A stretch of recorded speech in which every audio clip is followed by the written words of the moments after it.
राधे राधे दोस्तों, लड्डू गोपालन भक्ति चैनल में आप सभी का स्वागत है। आशा करती हूँ आप सभी अच्छे होंगे और आप सभी को राधे राधे, राधा रानी और लड्डू गोपाल सभी पर कृपा ऐसे ही करते रहे। चलिए सुनते हैं आज का प्रवचन प्रेमानंद महाराज जी का। राधे राधे। और अगर आपको हमारा ये वीडियो पसंद आए तो प्लीज़ एक लाइक, शेयर और सब्सक्राइब ज़रूर कर दीजिएगा।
समस्त संत हरि भक्तन की, श्री वृंदावन धाम की, श्री सद्गुरुदेव भगवान की। करणवीर सिंह जी देहरादून से। राधे राधे। राधे राधे। स्वामी जी, कैसे जाने कि कौन सच्चा है कौन झूठा है, किस पर विश्वास करें किस पर ना करें? नहीं, सब में भगवान है, हम तो यही बच्चा कहेंगे कि सब में भगवान है। पहले ये भावना धारण करो, फिर आदमी जब व्यवहार में झूठा निकले तो उसे छोड़ दो। पर व्यवहार में झूठा निकले, परमार्थ में सब सत्य परमात्मा ही है, दूसरा नहीं है। ये क्रूरा अपि पापिनो न च सताम संभाष्य दृश्याश्चे सर्वान वस्तुतया निरीक्ष परम स्वाराध्य बुद्धिर्मम। जो क्रूर है, पापी हैं, दुष्ट हैं, नीच है, उनमें में भी हमारे राधा वल्लभ लाल विराजमान है। पक्की बात है। बिजली तो वही है, चाहे हीटर में हो और चाहे फ्रिज में हो, चाहे कूलर में हो, चाहे पंखे में हो, चाहे हाइलोजन में हो, चाहे मशीन में हो, चाहे ट्रेन में हो, क्रियाएं अलग अलग हैं। करण के कारण क्रियाएं अलग अलग। वही बिजली ठंडा, वही बिजली गर्म, वही बिजली जीवन, वही बिजली मार दे, लेकिन बिजली तो एक ही है ना। ऐसे सब में परमात्मा रूपी बिजली तो एक ही है। हाँ, खोपड़ी के अनुसार क्रियाएं अलग अलग हो रही हैं, जैसे यंत्र के अनुसार क्रियाएं अलग हो रही हैं। हीटर में गर्मी पैदा कर रही बिजली और फ्रिज में ठंडा। तो बिजली तो वही है, बिजली न गर्म है न ठंडी है। वो तो करण के कारण, अब वो हाइलोजन पे गई तो प्रकाश देने लगी। ऐसे ही खोपड़ी राक्षसी है तो परमात्म शक्ति उसमें राक्षसी भाव प्रकट कर दिए। अब वो राक्षसी, तो हमको क्या देखना? सत्य वस्तु। सत्य वस्तु क्या है? परमात्मा। अब हम व्यवहार देखते हैं। अगर व्यक्ति का व्यवहार हमारे अनुकूल है तो उससे दोस्ती कर लेते हैं, अगर व्यवहार अनुकूल नहीं तो उदासीन हो जाते हैं। उदासीन का मतलब होता है न दोस्ती न शत्रुता, न मित्रता न शत्रुता, उसे से उदासीन हो जाते हैं। ऐसे अगर हम देखेंगे तो सब में दोष है, क्योंकि दोष और गुण से बना हुआ। जैसे सोना बिना मिलावट के आभूषण बन ही नहीं सकता, शुद्ध सोने का आभूषण नहीं बनता, उसमें राई पाई मिलावट होती है। बिना मिलावट के वो कंगन और बाला झाला नहीं बन सकता, उसमें मिलावट होगी। नहीं कहते, बोले 22 है सोना, हाँ 22 नहीं, इसमें 20 है, इसमें 18 है, मतलब 18 और 24 इतना बीच में मिलावट हो गई। बोले 20 है तो 20 और 24 इतना मिलावट हो गई। 22 है बोले बस 2% मिलावट है। बिना मिलावट के बन ही नहीं सकता, ऐसे मिलावट से सब बना हुआ है। कुछ पाप और कुछ पुण्य, उसी से शरीर की रचना है। तो जब शरीर की रचना है तो हमसे कुछ पाप होंगे कुछ पुण्य होंगे। तो हम ये देख ले, जड़ चेतन गुण दोष में विश्व कीन करतार, संत हंस गुण गाहे पे परिहरिवार विकार। जैसे दूध पानी मिला के रख दो तो हंस केवल दूध पी लेगा, पानी छोड़ देगा। ऐसे ही किसी के दोष मत पकड़ो, गुण गुण लेते चले जाओ। तो कोई भी ऐसा नहीं संसार में जिसमें गुण ना हो। गुण और दोष दोनों मिश्रित है। भाई किसी में 90% गुण है तो 10% दोष है, किसी में 90% दोष है और 10% गुण है। ऐसी रचना है। तो हमें क्या, 100% तो केवल भगवान या भगवान को प्राप्त महापुरुष, प्योर 100% निर्दोष जो भगवान को प्राप्त हो गए हैं, या भगवान, नहीं तो मिलावट है भैया। कहीं ना कहीं दोष है और गुण है। और अगर हम ऐसे देखेंगे तो चराचर जगत में गुण दोष है। तो हम क्या करें, गुण ग्रहण कर लें, दोषों का त्याग कर दें। सब में भगवान है, ऐसी भावना करें जी। कपिल जी अजमेर से। राधे राधे महाराज जी। महाराज जी, भगवान का आश्रय लेकर कार्य करते हैं तो भगवान का आश्रय में तन्मयता होने लगती है और कर्तव्य कर्मों में अरुचि सी होने लग जाती है। केवल श्री हरि में ही तन्मय होने की ललक रहती है। हाँ, अच्छी बात है, पर ऐसा नहीं है। अगर ऐसा होता तो चक्रवर्ती सम्राट अम्बरीश का राजकाज कैसे चलता? ऐसा होता तो बड़े बड़े भक्त व्यापारी रहे हैं, बड़े बड़े काम किए हैं। हमको ये चाहिए कि भगवान का सुमिरन, भगवान का आश्रय करते हुए कार्य को सम्यक रूप से करें, इतनी भी त्रुटि न होने पावे, तभी तो भगवान की भक्ति का प्रभाव माना जाएगा। अगर ऐसा हो कि भगवान की भक्ति सब कार्य रुकवा देती तो फिर भगवान को कैसे प्राप्त कर पाएगा और वो व्यवहार कैसे कर पाएगा? ऐसा नहीं, अभी आप में कमी हो रही है। भगवान का चिंतन करते हुए हम बहुत अच्छे हर कार्य कर सकते हैं। तो ऐसा कैसे आप निर्णय किए कि भगवान में तन्मय हो जाता और कार्य छूट जाता है? ऐसा नहीं है, ऐसी परिस्थिति। कर्म करते हैं तो फिर कर्म में तन्मयता हो जाती है, भगवान का आश्रय छूट जाता है। भगवान का आश्रय का मतलब है, जैसे आप शरीर को कभी ध्यान करते हो क्या? शरीर का कभी ध्यान नहीं करते हो? कभी भूलते हो क्या? नहीं भी। बस यही आश्रय है। हम किनके हैं? श्री हरि के हैं, हम प्रियाजू के हैं, हम प्रभु के हैं, और खूब कार्य कर रहे हैं बढ़िया मन लगा के, और उस कार्य को प्रभु को अर्पित कर देते हैं। 4 घंटे 6 घंटे 8 घंटे ड्यूटी की, हाथ जोड़ा है प्रभु, 8 घंटे से जो कार्य हो रहा था वो आपका ही है प्रभु, ये पूजा स्वीकार करो। ऐसे ऐसे गृहस्थी में चला जाता है। अब आप ऐसा कि हम हरि में तन्मय हो गए तो फिर कार्य, मुझे तो ऐसा कम ठीक लगता है। कार्य को हरि का मान करके करें और उसे अच्छी प्रकार से करें, 100% कोई त्रुटि नहीं होनी चाहिए, और उसे पूरा प्रभु को समर्पित कर दें, पूजा हो गई। जैसे हम रसोई बना रहे हैं तो पूरे विवेक पूर्वक, अगर नमक नहीं पड़ा तो कैसे प्रभु को भोग सुंदर लगा पाएंगे? हर कार्य हम प्रभु के लिए कर रहे हैं। हम ड्यूटी प्रभु के लिए कर रहे हैं, व्यापार प्रभु के लिए कर रहे हैं, किसानी प्रभु के लिए कर रहे हैं। एक होता है अपने लिए करना और एक होता है प्रभु के लिए करना। भक्त प्रभु के लिए करता है, तो जो प्रभु के लिए कार्य किया जाता है तो और सजाकर अच्छी प्रकार किया जाता है। तो अच्छी प्रकार से जो भी कार्य करो, अच्छी प्रकार से करो और उस कार्य को भगवान को समर्पित कर दो, और बीच बीच में राधा राधा सुमिरन करते रहो। ठीक है ना? ठीक है ना? राहुल जी। राधे राधे भगवान श्री। राधे राधे महाराज जी। महाराज जी, आजकल के बच्चे में नशे और गंदी आदतें बढ़ रही हैं, तो उनको रोकने के लिए हम कैसे और क्या प्रयास कर सकते हैं? हम तो सबसे प्रार्थना यही कहते हैं कि अपने अपने बच्चों को अगर समझाना शुरू करें, उनसे मित्रवत व्यवहार करें, और उनके पास बैठें, उनके मोबाइल को चेक करें, उनकी मानसिकता को चेक करें, और जहां उनको त्रुटि हो रही उनको हम समझाने की चेष्टा करें कि आप गलत चल रहे हो, आप सुधार करो, हम आपका सुंदर ब्याह करा देंगे, हम सुंदर व्यवस्था आपकी कर देंगे, लेकिन आपको ऐसे गलत आचरण नहीं करने चाहिए। क्योंकि समझाने से अब समझ कम आएगी। अगर बच्चापन से बालक को समझाया जाए, उसे अध्यात्म में जोड़ा जाए, तो शायद गंदी बातें हो ही ना, पर बच्चापन से तो मोबाइल पकड़ा दिया जाता है। छोटे छोटे बच्चे मोबाइल के कारण बहुत बिगड़ गए हैं। गेम खेलना, रीलें देखना, हस्तमैथुन करना, गंदी बातें करना बहुत बहुत बहुत है। बहुत बच्चों के जीवन नष्ट हो रहे हैं। जवान जवान बच्चे इंजेक्शन लगा करके वो जहर ले रहे हैं, नशा ले रहे हैं, और बॉयफ्रेंड गर्लफ्रेंड सब गंदी बातें हो रही। तो हमें लगता है माता पिता बच्चों को अगर क्लास लें एकांत में, उनसे मित्रता पूर्वक, और धीरे धीरे उनके दुर्गुणों को उनको समझाएं कि इससे तुम्हारी हानि हो जाएगी, तुम्हारा जीवन नष्ट हो सकता है, इसमें तुम फंस सकते हो, तो बचाया जा सकता है। और अध्यात्म के बिना किसी के जीवन को पवित्र नहीं किया जा सकता। अध्यात्म ज्ञान ही सबके जीवन को पवित्र। आजकल माता पिता अध्यात्म में नहीं तो बेटों को कैसे अध्यात्म में लगा देंगे। और वो अपने माता पिता के आचरणों को बच्चे बहुत सूक्ष्मता से देखते हैं, उनके संस्कार पढ़ते हैं।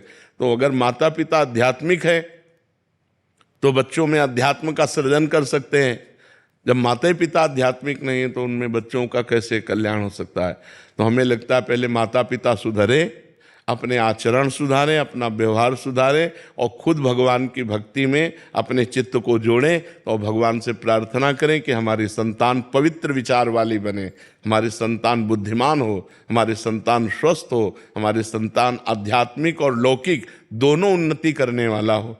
तो हो सकता है, नहीं तो बह रहा है संसार, असत की तरफ बहता चला जा रहा है जी। उर्वशी जी कनाडा से। राधे राधे महाराज जी। महाराज जी, बिना भगवान के कुछ नहीं मिलता। मुझे भक्ति करनी है पर हो नहीं पाती महाराज जी। मुझे अपना अंदर भगवान के लिए प्यार चाहिए महाराज। नाम जप करो, नाम जप भक्ति का शुद्ध स्वरूप है। तदर्पिता अखिलाचारिता तदस्मरणेन परम व्याकुलतेति। हर कर्म भगवान को समर्पित करना और भगवान का नाम जप करना।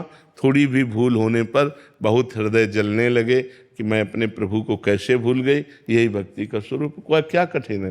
राधा राधा राधा राधा राधा राधा, जो नाम प्रिय हो नाम जप करो, और जो कार्य कर, मानो झाड़ू लगाया, पोछा लगाया, भगवान को अर्पित कर दिया।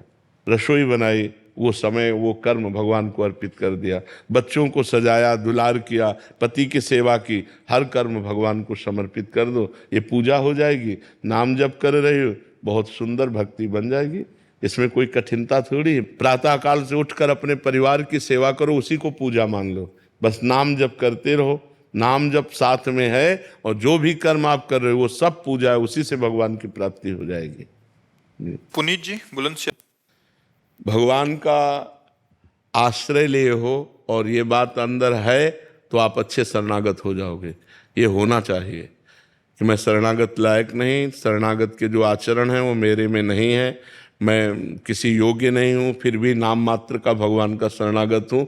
ये किसी भी शरणागत से पूछोगे तो यही बात कहेगा। जैसे गोस्वामी तुलसीदास जी कह रहे, हऊँ कहावत सब कहत राम सहत उपहास, स्वामी सीतानाथ सो सेवक तुलसीदास। बोले मैं भी कहता हूँ कि मैं राम जी का हूँ, और लोग भी कहते हैं कि तुलसी राम का है।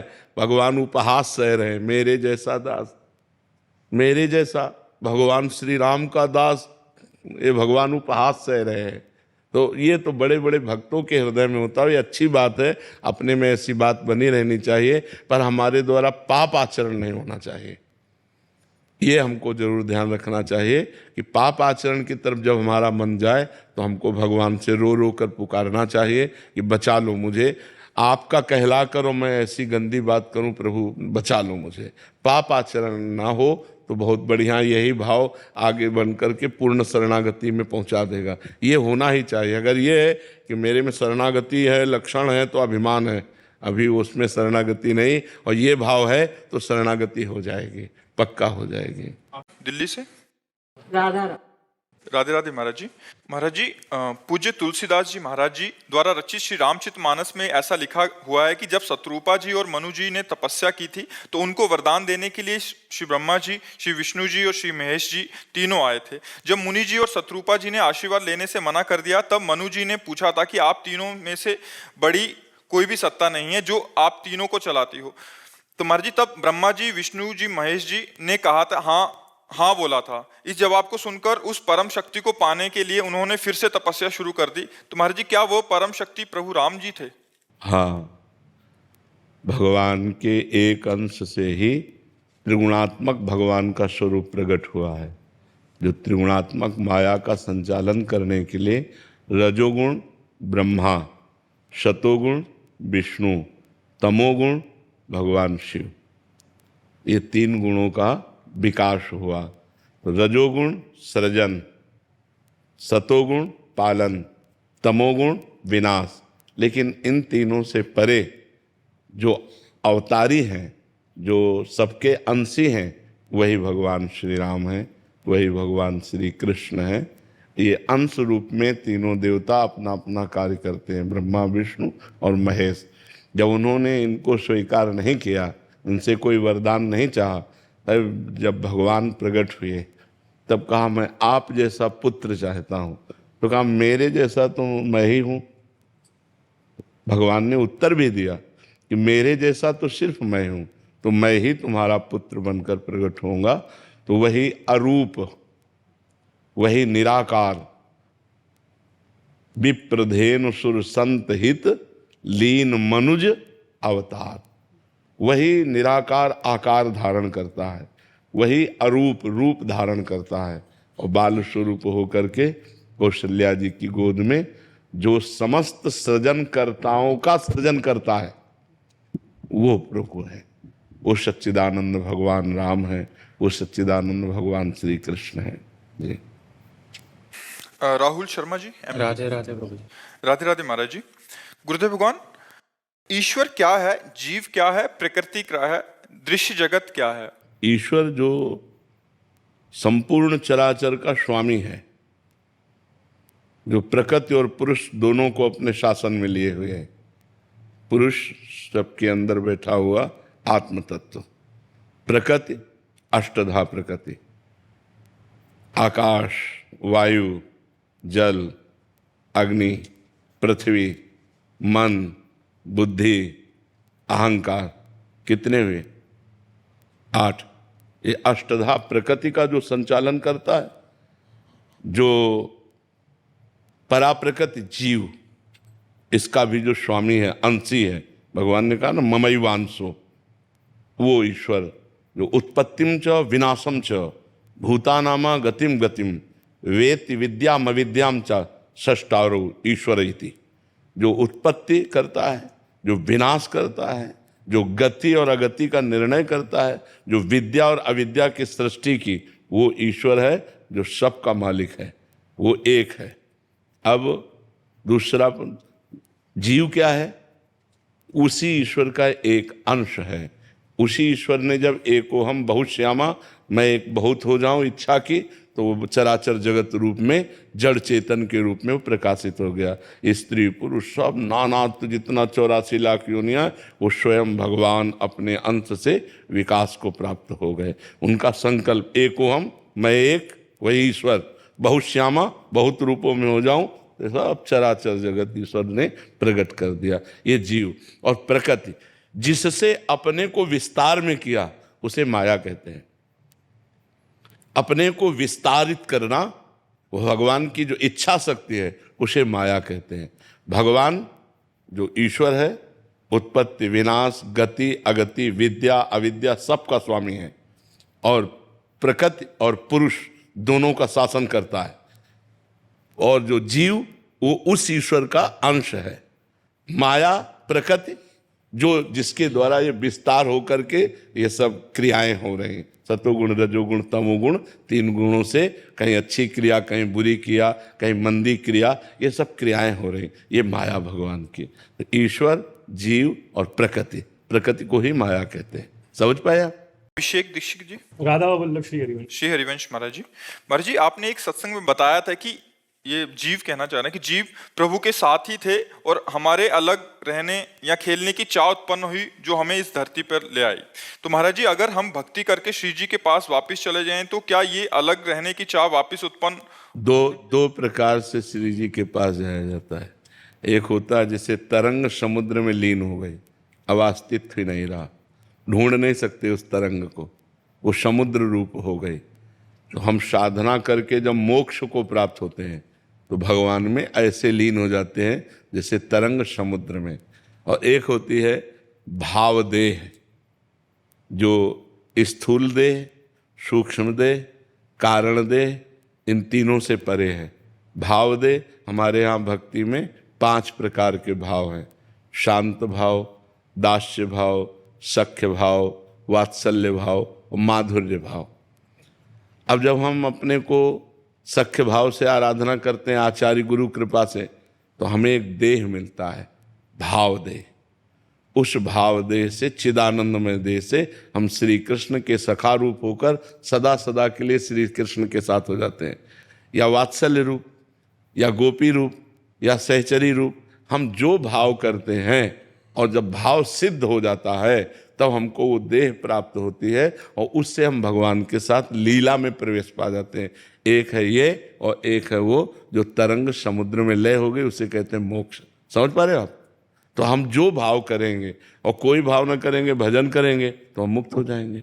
भाव करेंगे तो भगवान की लीला में प्रवेश पा जाएंगे। भक्ति के द्वारा भाव क्षेत्र है और ज्ञान के द्वारा मोक्ष क्षेत्र है। हम भगवान में लीन हो गए। जो अंश पर अलग हुआ था तरंग रूप, वही समुद्र रूप हो गया। वायु विकार हट गया, समुद्र हो गया। माया विकार हट गया, वो ब्रह्मविद ब्रह्म विभवति, वो ब्रह्म में लीन हो गया। समझ पा रहे आप? ब्रिजा ढाल जी पुरी से। राधे राधे राधे महाराज जी। महाराज जी, जैसे हम सभी जानते हैं कि श्री रामकृष्ण परमहंस जी ने महायोगी तोतापुरी जी की सहायता से अपनी आराध्य देवी माँ काली को अपने मन से निकालने के पश्चात परमहंस स्थिति की अवस्था को प्राप्त किए थे। क्या इससे ये सिद्ध होता है कि भगवत प्राप्ति की अंतिम अवस्था के लिए एक विशेष स्थिति के बाद गुरुदेव की कृपा से नाम जप एवं अपनी इष्ट की भावना को त्यागना आवश्यक हो जाता है? त्यागना, ये कौन सा सूत्र आपने पकड़ लिया? मैं यही कहना चाहता हूँ कि एक स्थिति के बाद गुरुजी, क्या ये सदगुरु की कृपा से फिर और एक बार ऊंची परमांश के साथ हमारी बात को समझो। एक परमात्मा के सिवा दूसरा कोई नहीं है। वही परमात्मा यहाँ विराजमान है, वही परमात्मा यहाँ विराजमान है। अब हम उसको भूल गए। मानी संख्या गुरुदेव परमात्मा, गुरुर ब्रह्मा गुरुर विष्णु गुरुर्देव महेश्वरा गुरु साक्षात परब्रह्म तस्मै श्री गुरुवे नमः। और जब हम साधना की तो हम गुरु स्वरूप हो गए, क्योंकि जो वहाँ था वो यहीं है, वो यहीं है। गुरुदेव का दर्शन कहाँ हो रहा है?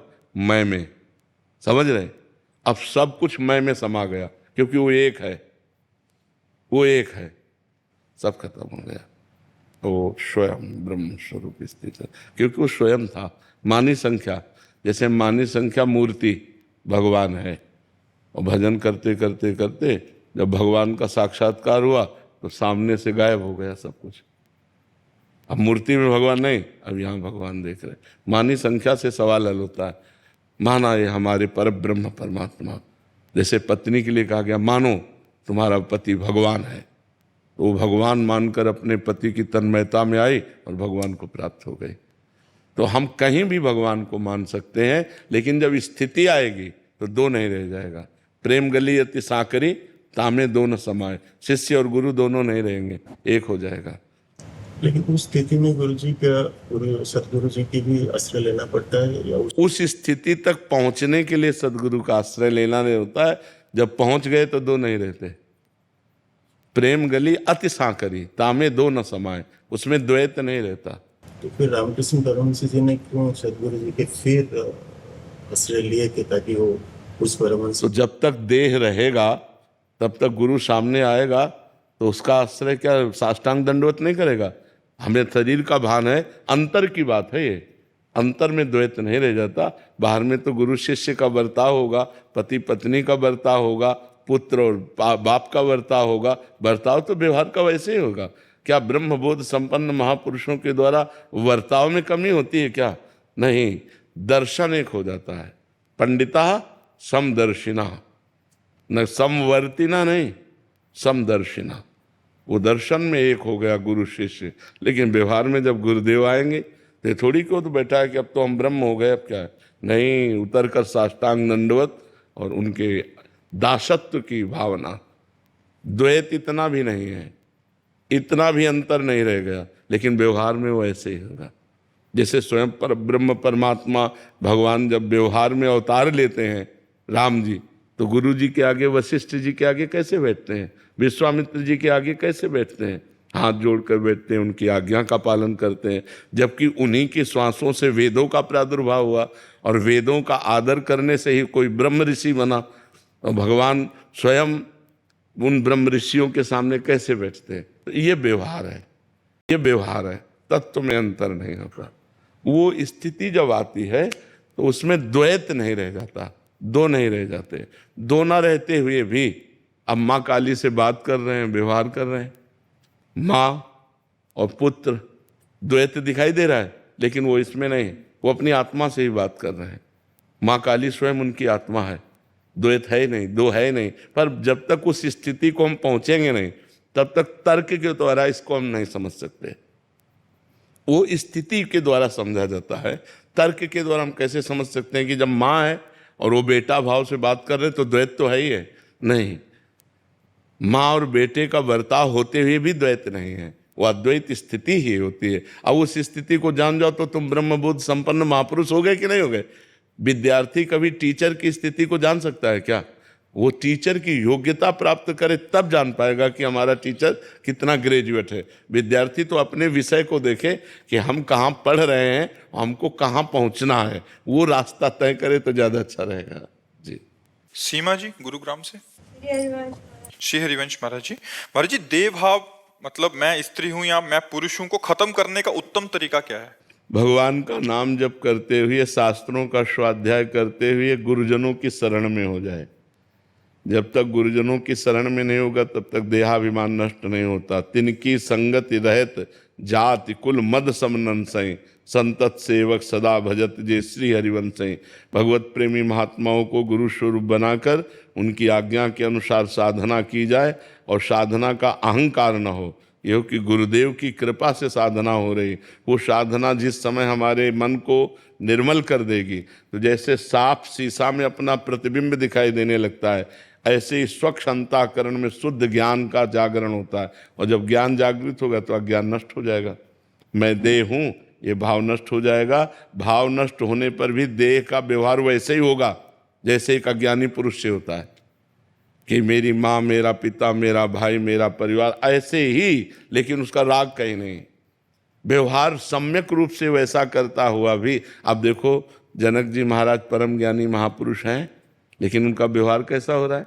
वैसे हो रहा है। जहाँ राजा की तरीके तो राजा के तरीके, पिता का तरीका तो पिता की तरह, जहाँ जैसा जरूरत है वैसा व्यवहार कर रहे हैं। और ज्ञानी वह इतने हैं कि श्री सुखदेव जी के गुरु हैं, श्री सुखदेव जी के गुरु हैं जनक, योगीराज विदेहराज जनक।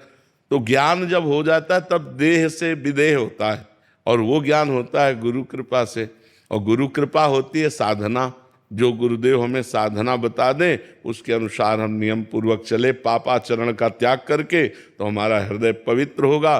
पवित्र हृदय में ज्ञान प्रकट होता है, और ज्ञान जब अज्ञान का नाश कर देता है तो देह भाव नष्ट हो जाता है। प्रेरणा सिंह जी। राधे राधे महाराज जी। महाराज जी, आप कह रहे हैं कि आप एक प्रशासनिक अधिकारी हैं, कह रहे हैं कि एक अच्छे कुशल प्रशासनिक अधिकारी और एक माँ, दोनों में सामंजस्य कैसे बिठाएं और कैसे सफल हों इस उसमें? जब आप अपने पद पे हैं तो उस समय मां नहीं है। अगर उस समय आपका पुत्र भी दोषी है तो आपका निर्णय ठीक ऐसे करना है जैसे दोषी के साथ करना है। जब आप अपने घर में हैं तो फिर अधिकारी नहीं है, उस समय आप मां हैं। दोनों को देखना है, और प्रलोभन और भय, इन दो को त्याग करके अपने पद का पालन करे तो भगवान की बहुत सुंदर पूजा बन जाएगी। प्रलोभन रुपए का घूस आदि लेना, भय किसी बड़े अधिकारी या बड़े नेता का दबाव होकर के निर्दोष को दंड दे देना, दोषी को मुक्त कर देना, ये हमारी बहुत बड़ी हानि हो जाएगी। ना किसी का दबाव और ना कोई प्रलोभन, पद रहे या ना रहे। अगर हम पद में हैं तो हम ठीक निर्णय करेंगे, नहीं भले इस्तीफा दे के हमें घर बैठना पड़े, हम पाप कर्म नहीं करेंगे, हम घूस का धन नहीं लेंगे, हम अपराधी को मुक्त नहीं होने देंगे और निरपराध को दंड नहीं देंगे। अगर अपराधी है तो हम पुत्र को भी दंड देने के लिए तैयार हैं। अगर निरपराध है तो चाहे वो शत्रु हो, उसे हम सम्मानपूर्वक मुक्त कर देंगे। ये पद का प्रयोग जब आप पद में बैठे हो और जब घर में है तो एक माँ है, फिर आपको पूरा लाड़ प्यार अपने बच्चे को देना चाहिए। जी। चंद्रिका शर्मा जी, द्वारिका से। राधे राधे महाराज जी। महाराज जी, किसी भी मुश्किल परिस्थिति में विपरीत विचार आते हैं, अच्छे विचार चाहते हुए भी नहीं आते महाराज जी। क्योंकि भजन नहीं है भाई, हमारे अंदर वो वस्तु नहीं है जो हमें पॉजिटिव ला दे। अगर पॉजिटिव आ गया तो फिर विपत्ति किस बात की? हर विपत्ति में पॉजिटिव विचार आ जाना ये भगवान की कृपा से होता है। हर विपत्ति हमारे मंगल के लिए आती है, हमारे अमंगल का नाश करने वाली होती है। तो हमें चाहिए कि नाम जप करें, भगवान की लीला कथा सुने, भक्तों के चरित्र सुने, जिससे हमारा हृदय पवित्र हो, हमारे अंदर नाम रूपी खजाना एकत्रित हो, तो हमारे पॉजिटिव विचार हो जाए। अभी जो हम आपको अपनी बात बता रहे, ये पॉजिटिव विचार की तो है। पॉजिटिव विचार के कारण हम थमे हुए हैं।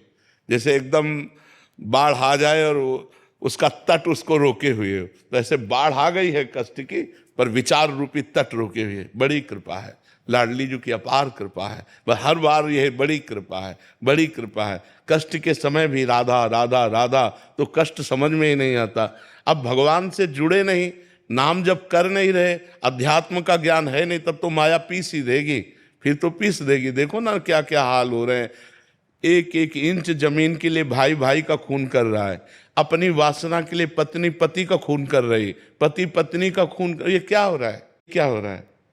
ज्ञान नहीं है, अध्यात्म विहीन है, राक्षसी भाव जागृत हो रहा है और वो नष्ट होते चले जा रहे। हमारे समाज में ये जो जितनी गंदी बातें हो रही हैं, क्राइम हो रहे हैं, उनका कारण अज्ञान ही तो है। अगर अज्ञान नष्ट हो जाए, अरे यार भाई है, एक इंच जमीन क्या, एक बीता से ले जा यार, छोटा है या बड़ा खा पी जा, मेरा भाई तो है। और जब मुझे पति मिल गया मेरे कर्मों के अनुसार, तो मुझे दूसरे पुरुष की तरफ झांकने की जरूरत क्या है? जैसा भी हमारे कर्म थे, हमारा पति मिल गया, उसी को भगवान मान करके उसका सेवन करो। अपनी अर्धांगिनी, अपना दिल है, अपना हृदय है पत्नी, जैसा हमारे प्रारब्ध में थी वैसे मिल गए। अब दोनों हम भावों का ऐसा सामंजस्य बैठा लें कि एक दूसरे को प्यार करते हुए जीवन व्यतीत करें, ये तो है बुद्धिमानी। तो इसलिए बहुत अध्यात्म की जरूरत है हमें कंट्रोल करने के लिए। जैसे हम जीने के लिए श्वास की जरूरत है, प्राणों के पोषण के लिए अन्न की जरूरत है, ऐसे हमें जिंदगी सही बिताने के लिए ज्ञान की जरूरत है। अगर हमारा ज्ञान ना हुआ तो 5 मिनट में ऐसा कर्म बन जाएगा कि पूरे जीवन जेल भोगना पड़ेगा। तो हमें अपने जीवन जीने के लिए ज्ञान की जरूरत है, जो हम अपने इंद्रियों पर कंट्रोल कर सकें, अपने मन पर कंट्रोल कर सकें और हम पॉजिटिव विचार वाले बने। वो नाम जप और सत्संग, सत्संग के द्वारा ज्ञान प्राप्त करो और सही आचरण करो, तो जीवन आनंदमय हो जाएगा। नहीं तो जरा सी गुस्सा की, एक को मार दिया, वो तो मर गया, तुम पूरे आजीवन जेल या फांसी की सजा। कितना मतलब सोचो, हमारी छोटी छोटी गलतियों हमारे समाज का होगा क्या? जब ज्ञान नहीं होगा तो राक्षसी भाव होगा, पशुता होगा, हिंसा होगा। ये बहुत, आप देखो हमारे चींटी काटे तो कैसा लगता है? लगता है ना कि हमारे काट रहे। अब वो किसी लड़की को गायब करके ले जाते हैं, हिंसा कर देते हैं, मार देते। अब ये राक्षसी बुद्धि है कि नहीं बुद्धि? तो हम यही कह रहे हैं कि सबको ज्ञान की जरूरत है, सबको अध्यात्म की जरूरत है। अगर अध्यात्मवान बनोगे तो एक आनंदमय जीवन होगा, दूसरों को सुख देने की भावना आएगी। अब किसी का कान नोच के ले जा रहे हैं, किसी के गले से नोच के ले जा रहे हैं। अब ये नौजवानों की ये हरकत है जिसमें हम दूसरों को सुख दे सकें अपनी जवानी अपने बल के द्वारा। तो अब ये हो रहा है, शराब पी रहे हैं, मांस खा रहे हैं, गंदे आचरण कर रहे हैं। ये राक्षसी भाव तभी अंत होगा जब हम अध्यात्म से जुड़ेंगे, जब भगवान से जुड़ेंगे, जब नाम जप करेंगे, अच्छे आचरण करेंगे, तो हम खुद सुखी रहेंगे और दूसरों को सुख देंगे। पॉजिटिव विचारों के लिए भगवान का नाम जप और सत्संग अत्यंत अनिवार्य है। जी, आप न्यायाधीश हैं, मुख्य न्यायाधीश मध्य प्रदेश सरकार के, वहाँ के अभी। बस हमारी यही प्रार्थना है, धर्मो रक्षति रक्षिता। जो धर्म की रक्षा करता है, धर्म उसकी रक्षा कर लेता है। मनुष्य जीवन का परम लक्ष्य है भगवदानंद। ये सब छूट जाएगा, आपका पद छूट जाएगा, आपका शरीर छूट जाएगा, आपका वैभव छूट जाएगा, आपका संबंध छूट जाएगा, सब ये छूट जाएगा। और वो कुछ समय के लिए है, ये सब कुछ समय के लिए है। लेकिन हमारा निरंतर आनंद बढ़ता रहे और हम पतित न हो, क्योंकि ये 70 वर्ष 80 वर्ष, उसमें भी 40 50 तो चले गए। अब कितने मिनट रह गए, कितने सेकंड रह गए, हमें पता नहीं। और वो सेकंड ऐसा होता है जो सब विध्वंस कर देता है, सब छूट जाता है। इसके बाद आप जाएंगे, आपका नाश नहीं होता, आप अविनाशी हैं। ये शरीर और इस शरीर का नाटक जितना है वो यहीं रह जाता है। ये मायाकृत नाटक है। पति पत्नी पुत्र परिवार पद प्रतिष्ठा, ये मायाकृत है, ये सच्चिदानंद नहीं है, ये त्रिकाल सत्य नहीं है, ये अनित्य है, ये नित्य नहीं है। इस अनित्य से हमें नित्य की प्राप्ति कर लेनी है। अपने पद के कर्तव्य को पूजा बना लेना है और भगवान को वो पूजा समर्पित कर देनी है। बस इसी से भगवत प्राप्ति हो जाएगी। अर्जुन जी को कह रहे हैं युद्ध रूपी पूजा कर। गले काटना जब पूजा हो सकती है तो हम अपने न्याय को धर्म से युक्त करके दोषी को दंड देना ही है, ना किसी का भय और ना किसी का प्रलोभन हमको विचलित नहीं कर सकता है। और निर्दोष को बचाना ही है, पक्का बचाना है। कोई भय या कोई प्रलोभन मुझे हमारे न्याय से विचलित नहीं कर सकता। ये निष्ठा आपके अंदर बनी रहे और भगवान का नाम स्मरण, तो ये अनित्य क्रिया से नित्य सच्चिदानंद की प्रसन्नता प्राप्त हो गई। यही जीवन का परम लक्ष्य है। अपने अपने कर्तव्य कर्म के द्वारा यदि हम धर्म पूर्वक पूजा करें तो हमारा पूरा देश सुखी हो जाए। आज जहां हम अपने कर्तव्य से चित होकर भय या प्रलोभन के वशीभूत हो जाते हैं, वहीं हमारी हानि हो जाती है, वहीं हमें अशांति प्राप्त होती है, वहीं हमारे द्वारा ऐसे कृत्य हो जाते हैं जिससे हमारे समाज को पीड़ा पहुंचती है। ये समाज सब भगवत स्वरूप है। हमें अपने अपने अधिकार के अनुसार सेवा करने के लिए भगवान ने ये पद दिए हैं। तो बहुत निर्भय होकर और निर्लोभी बन करके अपने पद का पालन करो, यही भगवान की पूजा हो जाएगी। इसी से भगवान प्रसन्न हो जाएंगे और भगवान प्रसन्न हो गए तो सर्वमंगल।